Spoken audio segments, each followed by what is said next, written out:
Hello India, কেমন আছো তোমরা? আমি পাখি খুব ভালো আছি।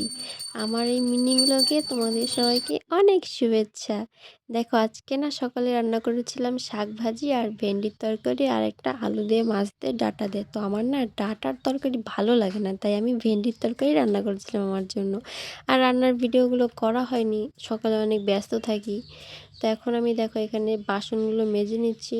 আমাদের এখানে না কালকে রাতে অনেক ঝড় হয়েছিল, যার জন্য আমি টিউবওয়েলেই ধুচ্ছিলাম। তো আমাদের তো অসুবিধা হয় না, গ্রামের বাড়ি আমাদের, মোটর না থাকলে টিউবওয়েল। আর যারা শহরে থাকে একদম লাইনের ওপরে ভরসা, তাদের যে কি অসুবিধা। আর রাতে না প্রচুর ঝড় হয়েছিল, আমাদের টিনের ঘর তো এত হাওয়া হচ্ছিল, আমি তো খুব ভয় পেয়েছিলাম। আর আমার ছেলে না দেখো উঠে গেছে ঘুম থেকে। উঠলে আমার কাছ থেকে না কারো কাছে যেতে চায় না। ওর ঠাম্মা এসেছে, এখন ওর ঠাম্মার কাছে আমি দিয়ে দিলাম।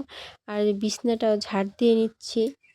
আর আমার বুড়িটার না খুব সর্দি লেগেছে জানো। ও মানে এত জল ধরে, যেইখানেই জল পাবে সেইখানে শুধু জলে হাত দেবে। আর এদিকে রান্নাঘরটা একটু মুছে নেব, না মুছলে ভাল লাগে না, শুধু বালি বালি হয়ে যায়। আর মা দেখো গায়ে দেওয়াবে, তো ওইখানে আমি ছিলাম।